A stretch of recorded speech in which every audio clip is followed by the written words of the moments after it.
This week on Taste Utah, we're in Sugar House and sharing the story of two restaurants, same ownership and same great mission to create scratch-made food that can be healthy and fun, all while keeping things quick and casual. First, we're at Spitz, where founder Bryce fell in love with the unique flavors of European-inspired Mediterranean street food. Co-owner Josh convinced Bryce to bring the beloved doner to downtown Salt Lake City with their first location, followed by 5 more. Let's just say it was love at first bite. Then we head across the plaza to De Los Muertos and a menu inspired by the dishes of Mexico and honoring Chef Aza Torres' generational family recipes. Behind every good food story is a great people story. Taste Utah brings you the faces behind our local flavors, from soil and seeds to the variety of our authentically Utah restaurants. The views along the way, they're not bad either. Food is a necessity. It's how we create it, craft it, and experience it together that truly connects Utah's restaurant community. The secret to our sauce is simple. It's our farmers, artisans, chefs, restaurateurs, and hospitality professionals that make Utah a dining destination. You always have a seat at this table.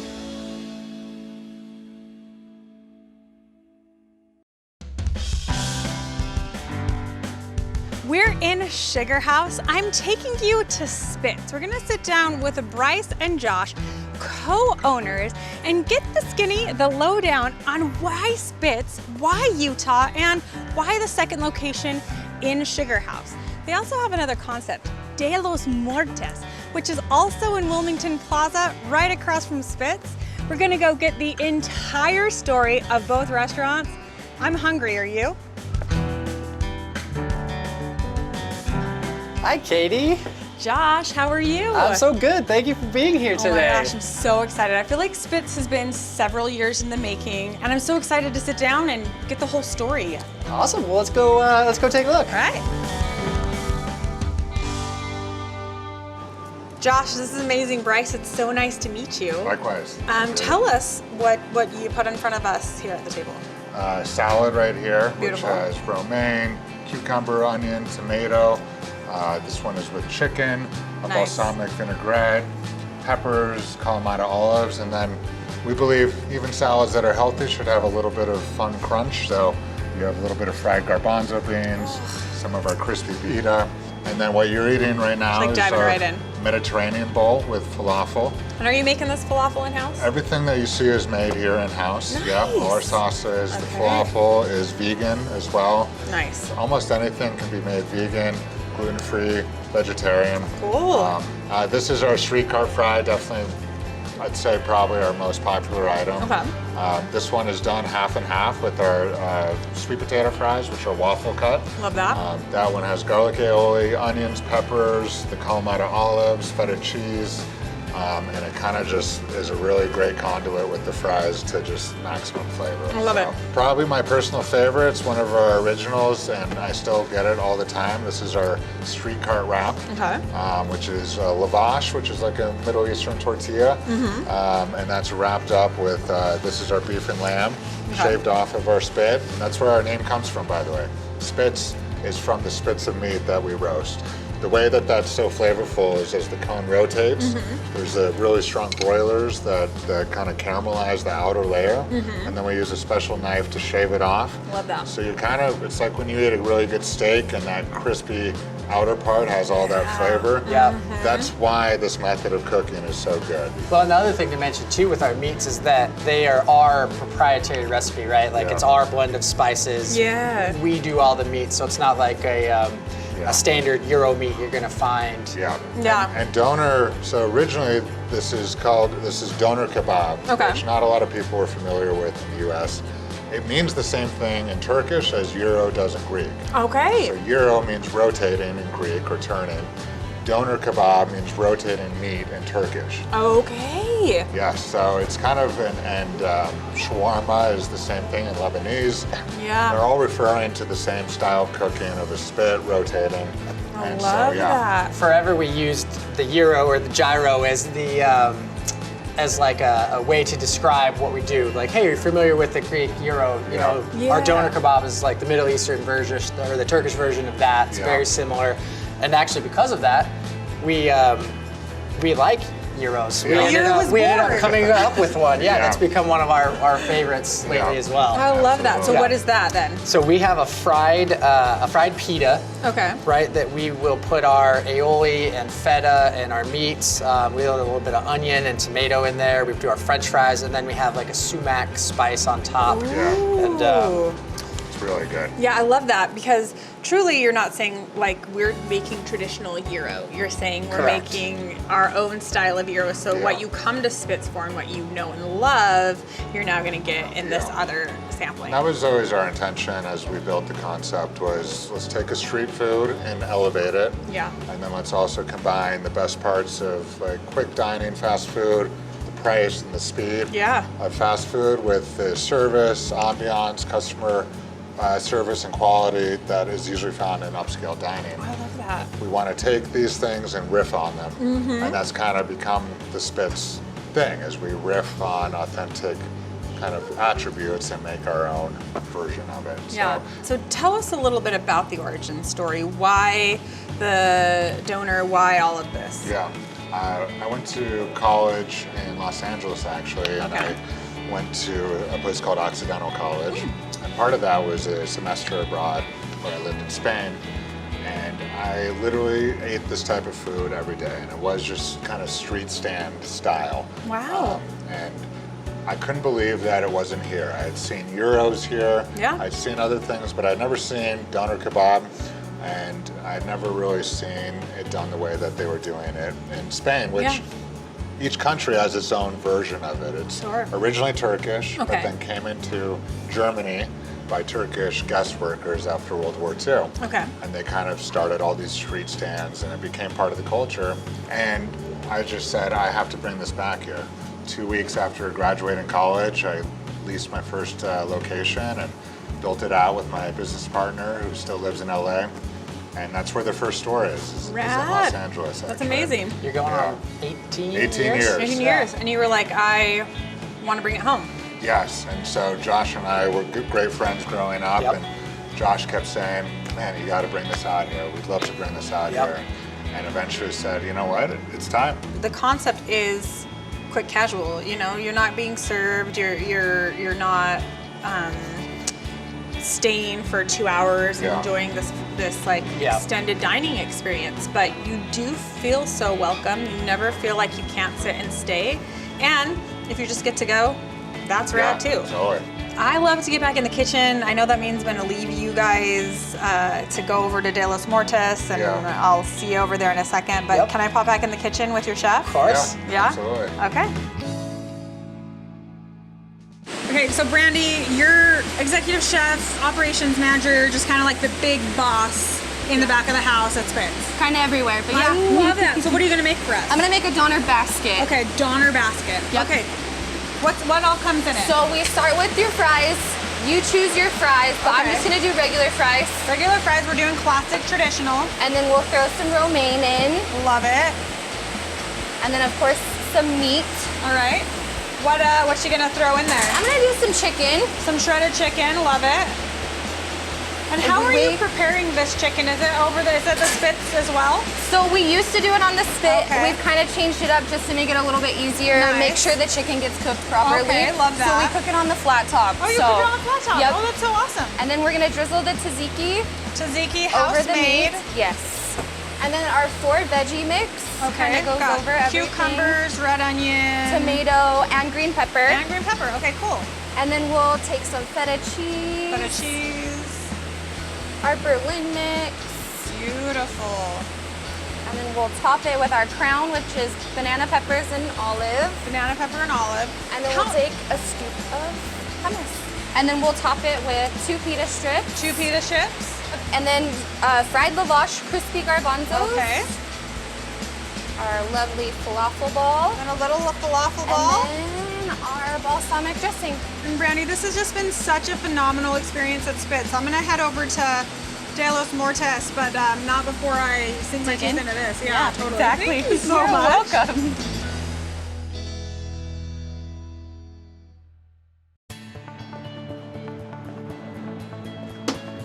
so close. Oh, Wow, that was pretty good. that was good. Oh, All right. Right? Yeah. let's do it. Let's go. Do it. I mean, I could play cornhole all day, but It's pretty good, especially. now I got in my rhythm. Yes.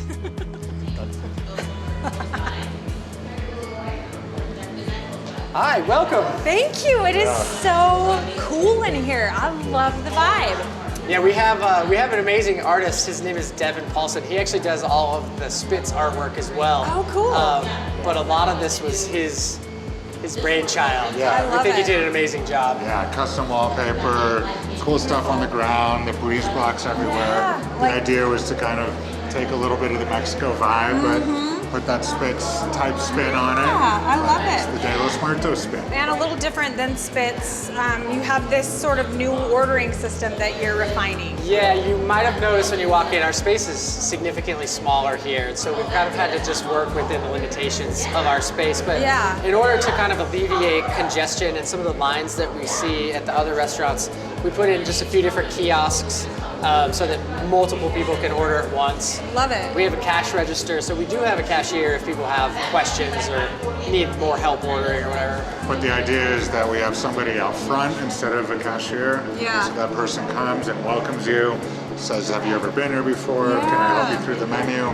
So it's kind of a modified kiosk where you're not just by yourself, you have somebody there, but it does help move the line. I love that. Kind of like a host, because you guys are cashless here, is that right? We are, yeah. We had been through, like, I was just recently in Europe when we were getting ready to open here, and tons of places did not accept cash. And we're just seeing it more and more. And honestly, operationally for the restaurants, cash is really hard to deal with.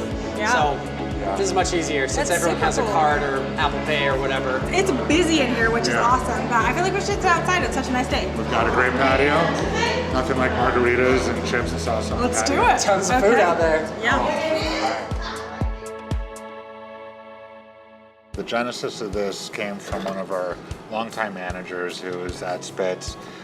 His name is Asa Torres. He's from Mexico, and he comes from a generation of cooks, and his grandmother, great-grandmother as well, had these amazing authentic recipes from the state of Guerrero, where his family is from.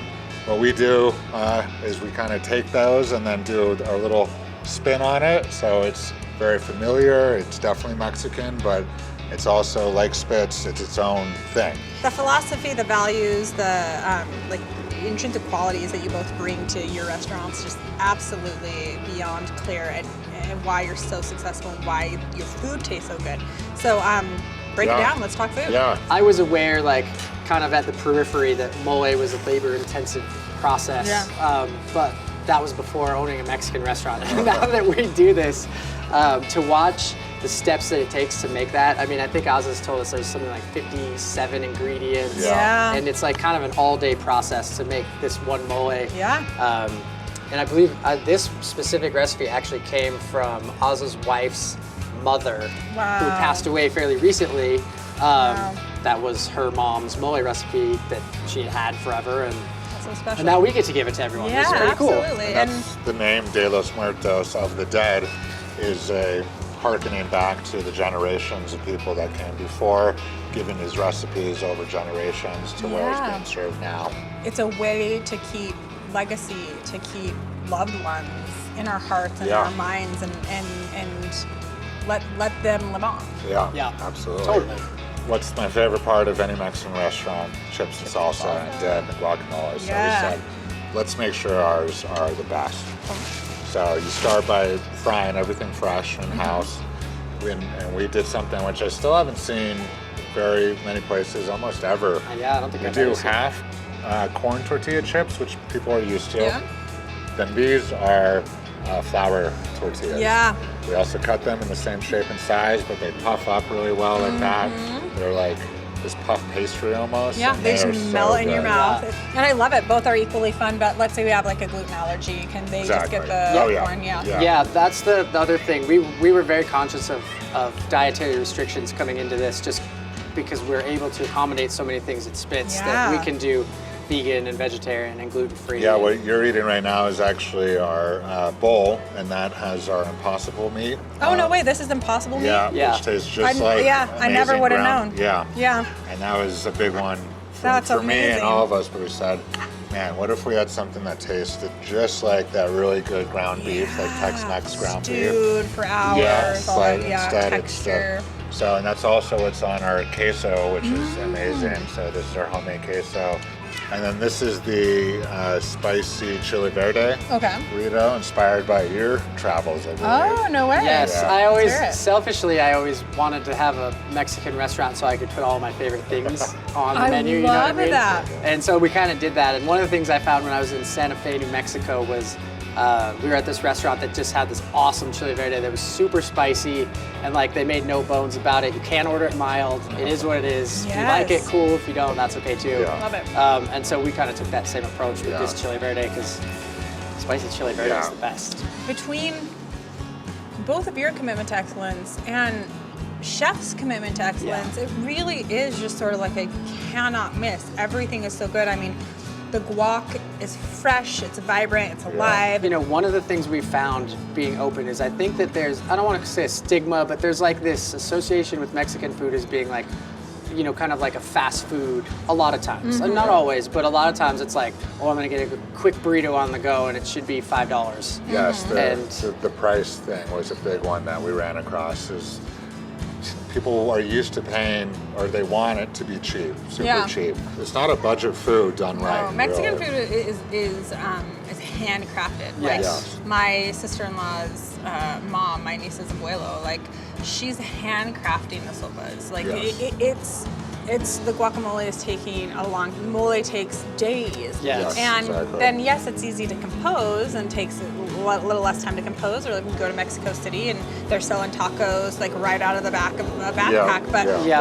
what Yeah, the created that ingredients, convenience Yeah, is this very labor-intensive process. exactly. And then so to do that to order is really, really challenging. I want to show this. Yes. because We have to this talk is- about it. This is the birria taco. Now these have really made a comeback. I don't want to People spill on you, Josh. Or you here. can, yeah, take it. starts with the consomme, right? Yeah, and this is another thing that takes, you know, days to do, Mm-hmm. right? Between getting the birria stewed and then getting the consomme and dipping it all in. Dip it Corn in. tortilla, the melted cheese. It's amazing. Yeah, it's Gotta have amazing. a bite. Yeah, you have to. You can't tease people and just let them see the Yes. dripping. Oh my god. Our beer is It does it every outstanding. I mean, it time. really is. It's so good. And then these tacos. Those are the carne asada tacos. We do the as a burrito too. This is marinated for a super long time and fresh guacamole. We're not stingy with the guacamole on it. I mean, these are big tacos. I think they're probably one of my favorite things on the On the menu. menu. Why is it over here? It needs to be in front of you. I'll take And it. so That what needs we to be in do, front of him. what we do with these, which is a little different, is we throw it on the flat top. Okay. We add in some pico de gallo over the top. We put in a little bit of bacon Yeah. as well. Oh. Yeah, and so kind of like get that all mixed up on the flat top. Put it onto the tortilla, which has the melted cheese already. Yes. Finish it with the guacamole. And then, And this is the piece de resistance. Yes. Over here, these Yes. are the churro beignet. So basically it's a beignet, which is deep fried, and then we toss it in cinnamon sugar and add a little bit of a caramel and cream sauce over the top. I was Kind gonna of say, I a feel real- like the best way to round out Yeah. our table time together is Yeah. for each of us to have one of these. Yeah. I will And I would join just you on there give you, for sure. I will give you just this most amazing Cheers. cheers. Yeah, Yeah. yeah, beignet cheers. I love it. Yeah. I mean, what you're doing here is unbelievably extraordinary. Thank you so much for your time Yeah. and for making Thank you, Utah's Katy. food community so delicious. Appreciate it. We're so Thanks glad for to have coming you. out. Oh Yeah. my gosh, it's been a pleasure, and I should probably eat this on my way back there. Chef, what are you making for us? I'm making a chicken mole burrito. Okay, let's do Yeah. it. So I start by putting a little oil on the flat top. And this is what the guys were telling me outside, is that you bring the tortillas in raw, and then you cook everyone on the flat Yeah, top. absolutely. It'd be nice if we made them here. We just don't have the space for Yeah, it. the space, and also that's another whole other time commitment. It is. What's one of your favorite things about cooking? A lot of things. Yeah. I think just satisfaction I get from watching people enjoy the food. Yeah. We were talking outside about how you get to honor like your rich tradition of cooking in your family. Yeah, so a lot of the recipes I use here have been passed down from my family. So that's kind of where the name came from. So De Los Muertos. cool. So we'll pass this over to the line. All right. Yeah, so we're gonna do a chicken mole burrito. Okay. So we'll start with our chicken mole right here. Shredded chicken mole. Yeah. How long are you cooking this chicken down for? Well, the chicken cooks pretty quick. It takes a couple hours to cook the chicken. Nice. What really takes all the work is the mole sauce mole. itself. Yeah. Finessing that. That takes a while to make. We make it the same way my mother-in-law used to make it. So every ingredient is the way she made it. Beautiful. Oh, and you just smother it. Oh yeah, we just throw everything on there. Yum. Get a little cheese on there. Little cheese. And then we just melt that. Melted in a salamander. Yep. Because cheese is always better melted, in my course. opinion. Oh, yeah, of course. Yeah. What's your favorite thing on the menu? I have a lot of favorites. I like the chile verde. I like the mole a lot. Yeah. And then this is our chipotle crema. Love it. Do you start with like a Mexican crema and then add the chipotle? We do, yeah. We just start with the basic crema and then add the chipotle to it. Love that. All of our burritos come with the side of... Side of romaine, because you need a little green. I agree. This is Some healthy. pico. Yeah, absolutely. Healthy. Radish, Radishes and then our pickled red onions. pickled red onions. What's happening here at De Los Muertos is so extraordinary, from the love, the care, the tradition, how you're honoring yourself and your family. It really is such an extraordinary experience. Thank you so much for all of the time and the love and the care. Absolutely. Thank you for coming in. I feel like I should probably go eat that. It's right here. All There you right. go. Oh, thank Share. you. Sharing Thank is you. caring. Woo, she's a hottie patati.